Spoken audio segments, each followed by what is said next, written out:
Assalamualaikum Datuk Ashraf Wajidi. Saya mendengar tentang apa yang Datuk Dr. Ashraf Wajidi menyebutkan bahawa walaupun DAP mempunyai 148 kerusi di Parlimen, namun DAP tidak mampu untuk mengubah perlembagaan. Saya agak terkejut kenyataan yang dilontarkan oleh Dr. Ashraf Wajidi ini. Saya nampak seolah-olahnya lontar ini tidak matang, kerana bagi saya, Dr. Ashraf Wajidi, perlembagaan banyak telah berlaku pelanggaran-pelanggaran terhadap perlembagaan. Contoh yang saya nak bawa, ini bukan berlaku sekarang, sebelum ini lagi.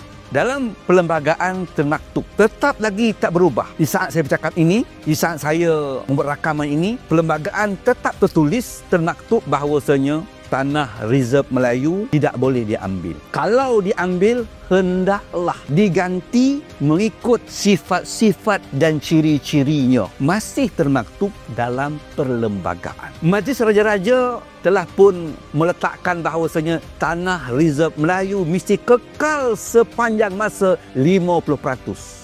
Saya nak tanya kepada Dr. Ashraf Wajidi, hari ini berapa peratuskah tinggalnya tanah reserve Melayu? Maklumat yang ada pada saya iaitu lebih kurang dari 50%, hari ini tinggal 12% sahaja. Apakah dari 50% seperti apa yang telah pun diisytiharkan melalui mesyuarat Raja-Raja Melayu telah menjadi 12% hari ini kerana berlakunya perubahan dalam perlembagaan? Tidak berubah.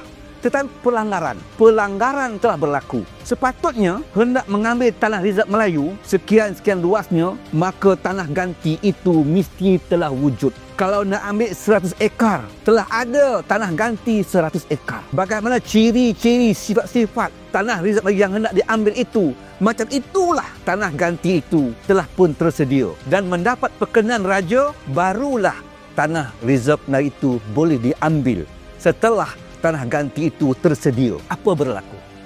Berlaku hari ini, kerajaan ambil dulu. Mana tanah ganti? Tidak ada. Bermakna pelanggaran telah berlaku.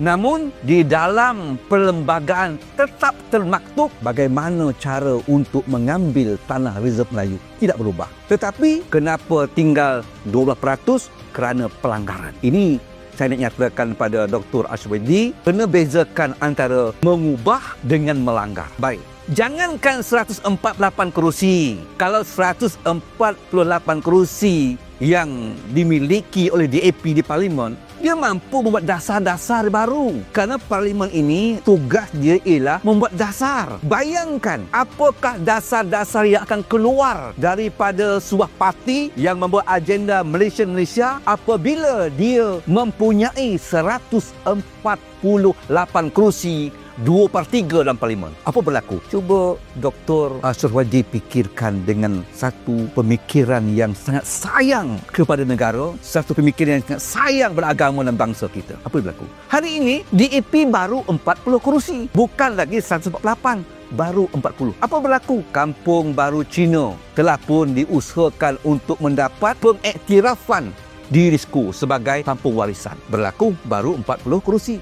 Apa berlaku untuk pengurusan Kampung Baru Cina dibaiki, dikemaskinikan, dimajukan sehingga tahun 2025 ini diperuntukkan. Maklumat yang saya dapati ialah 84 juta diperuntukkan kepada Kampung Baru Cina untuk dibaik pulih dan dibaharukan. Apa berlaku kepada sekolah vernacular? 20.16 juta diperuntukkan kepada 63 buah sekolah vernacular. Ini baru 40 kerusi yang ada di Parlimen oleh pemimpin-pemimpin DAP. Bagaimana Dr. Ashraf Wajidi berani mengatakan walaupun DAP memiliki 148 kerusi di Parlimen, DAP tak mampu buat apa-apa pada perlembagaan. Tapi sekarang terbukti. Jadi akhirnya saya nak berikan nasihat pada Datuk Dr. Ashraf Wajidi. Nasihat ikhlas saya, jadilah orang politik yang berkuasa. Dengan kuasa itu, jagalah agama, jagalah syariat, jagalah